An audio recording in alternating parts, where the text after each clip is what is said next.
Hello, welcome to your own channel Lifeline. I hope all of you are very good. क्यों ना हो, because हम लोग खुश हैं. क्यों खुश हैं? पहनने के लिए अच्छे कपड़े हैं, खाने के लिए खाना है, सोने के लिए एक बिस्तर है, सर छुपाने के लिए एक घर है, और बीमार अगर पड़े तो उसके लिए ट्रीटमेंट के लिए पैसे हैं, और कुछ नहीं चाहिए हमें. एक थोड़ा सा बकवास कर लेते हैं 10 मिनट का, फिर एक वीडियो देखते हैं. Right? Give yourself a same care and attention that you give to others and watch yourself bloom. हम हमेशा इस सोच में रहते हैं कि अपने आसपास के लोगों को कैसे खुश रखें, उन्हें कितना टाइम दें, उन्हें कैसे इम्प्रेस करें, और शायद इसी भागदौड़ में हम खुद को समय देना ही भूल जाते हैं. खुद को जो केयर, अटेंशन, टाइम हमें देना चाहिए वो हम दे ही नहीं पाते हैं, या फिर देना नहीं चाहते हैं. और सच बात यही है कि हम अगर किसी और को खुश तभी रख पाएंगे जब हम खुद खुश होंगे. अपने आसपास के लोगों से अगर हम चाहते हैं कि वो हमें पसंद करें, उससे पहले आपको खुद को पसंद करना है, प्यार करना है. कैसे करें? खुद का ध्यान कैसे रखें, खुद से प्यार कैसे करें? तो मैं आपके साथ एक कुछ पॉइंट्स लेके आया हूँ जो आपको सेल्फ केयर सिखाता है. This is a part of self grooming. Number 1, improve your mental diet. जैसे फिज़िकल हेल्थ का ध्यान रखने के लिए हम अच्छा खाने खाते हैं, डाइट पर रहते हैं, योगा करते हैं, एक्सरसाइज करते हैं, वॉक करते हैं, जिम ज्वाइन करते हैं, उसी तरह मेंटल हेल्थ के लिए भी तो कुछ करना होता है. आपका मेंटल डाइट कैसा है, वैसा ही आपका बिहेवियर होगा. वही तय करेगा कि आपके थॉट्स कैसे होंगे, आपके हैबिट्स कैसे होंगे, आपका माइंडसेट कैसा होगा, एटीट्यूड कैसा होगा. So it's important to understand that physical diet के लिए जैसे हम लोग जंक फूड नहीं खाते हैं, वैसे ही मेंटल डाइट के लिए या मेंटल हेल्थ के लिए हमें junk news, junk gossips, junk media को भी कंज्यूम नहीं करना है, डिस्कार्ड करना है. Number 2, make your boundaries and don't be ashamed to do that.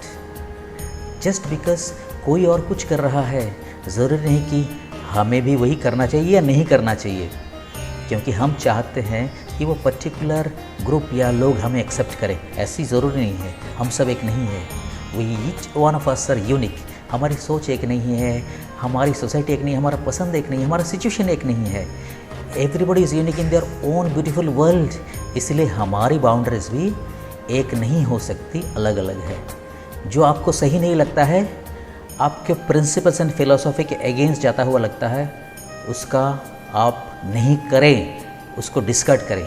क्योंकि अगर हम ये सोच के कर रहे हैं कि सामने वाला हमारा साथ छोड़ देगा, तो ऐसे लोगों को अपने पास रख के कोई फ़ायदा नहीं है, जो आपके डिसीजंस को रेस्पेक्ट नहीं करना जानते हैं, आपके नो के पीछे का रीज़न जानना ही नहीं चाहते हैं. ऐसे लोगों से दूर रहना ही अच्छा है. So don't be ashamed of your own boundaries. And sometimes saying no is the best form of self-care. Number 3, leave what is left behind. Leave your past where it is. Past में नहीं रहिए.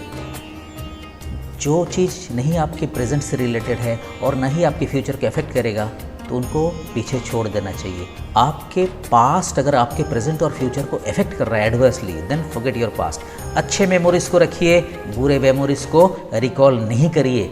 तभी हम जो है खुश होंगे. Because we need to remain happy and that's the most important for self care. कभी इस बात पर जाता ही नहीं कि हम हमेशा उसे याद करके सोचते हैं कि कैसे उस एक पास्ट इंसिडेंट या हैपनिंग ने हमारा सालों का एक्सपीरियंस ख़त्म कर दिया. ये नहीं सोचना है. पर हम ये देख ही नहीं पाते हैं कि वो प्रेजेंट में भी यही करेगा. अगर पीछा नहीं छोड़ा गया, उससे पीछा हम लोग नहीं छुड़ाते हैं. एक बार हमारा ध्यान पास्ट से हटकर प्रेजेंट और फ्यूचर में आ जाए, तो हम अपने आप ही उसे भूलने की कोशिश करेंगे.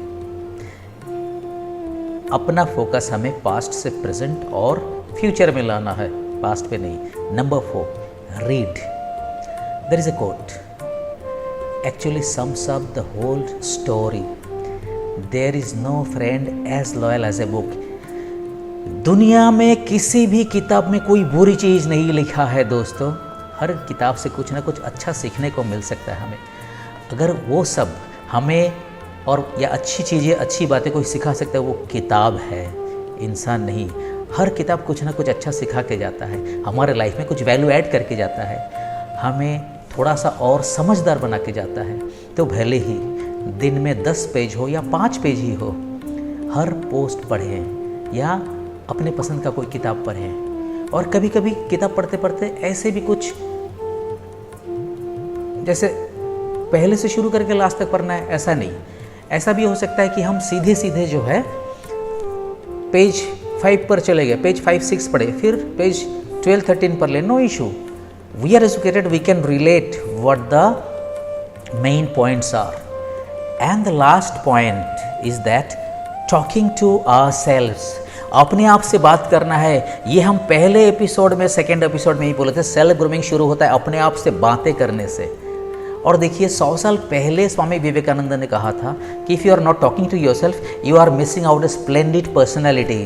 तो अपने आप से बात करना होता है, आईने के सामने बैठ के, प्रेफरेबली एक दरवाजे को, एक कमरे में बैठ के दरवाजे को बंद करके, और ख़ुद को अपना फिलॉसफी बताइए, तुम्हें क्या पसंद है, मुझे ये पसंद है, क्यों पसंद है, तुम क्या करना चाहते हो, ये करना चाहता हूँ, क्यों।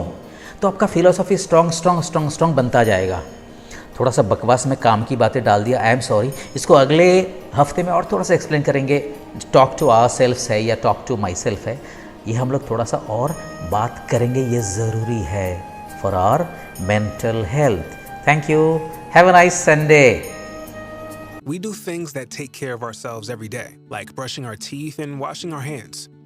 These activities are often called self-care. Self-care is something that anyone can do and that everyone should do. Self-care is not selfish, and it is one way we can care for our mental health. Taking care of your emotional well-being is just as important as taking care of your body, because they work together to keep you healthy. Self-care is something you do daily or weekly that focuses on the whole you. This looks different for everyone, so try some things out and see what's best for you. It can be as simple as taking a deep breath or learning a breathing exercise that helps you calm down when you're stressed. Self-care can also be practicing gratitude, like keeping a journal of things you are grateful for or happy about. Even just saying something nice to a stranger. You can get in touch with your artistic side, or do something like joining a new community or activity. Or, if you're doing too many things, self-care can be saying no to something that you don't want to or cannot do. Because our well-being is connected, self-care for your mental health can also be something physical, like walking outside for 15 to 30 minutes a day, or sticking to a regular sleep schedule. If you have trouble falling asleep at night, try listening to calming noises or staying away from electronics before bed. Sleep is essential to self-care, and getting outside or exercising can help you sleep better at night. If you've been feeling sad, angry, anxious, overly tired, lonely, anything, there are things you can do to help yourself feel better. If you're facing any difficulties with your mental health and your sense of well-being, it's important to take care of yourself. You can always reach out for support, whether that's from a friend or a professional. Connecting with others is a big part of self-care. Remember to do what makes you happier and find things that make you feel better. And make sure that what makes you happy is still healthy behaviors. Don't be afraid to enjoy yourself. Every aspect of our life, the physical, spiritual, intellectual, and social, influences our well-being. Self-care is not self-indulgence, and taking time to prioritize self-care doesn't require you to completely overhaul every aspect of your life.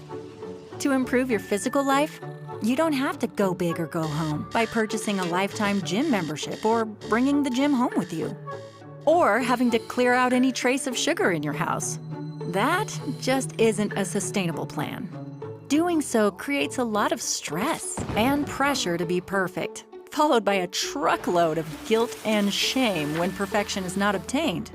You can increase your well-being by doing tiny things that can help you become your best self. You can improve your physical well-being by doing simple things, like making a fresh meal that brings back memories and sharing it with friends, or spending uninterrupted time with the people you love. You don't have to change careers, relocate to a foreign land, or write a book to improve your intellectual well-being. You can simply nurture your favorite hobby, or teach someone else something you've learned in your own studies, and so on, with the spiritual, social, and other aspects of our lives. You might be feeling, Yeah, that sounds nice, but I just don't have time. Our responsibilities and obligations at work and school, at home, in our church and community can leave us feeling drained and overwhelmed.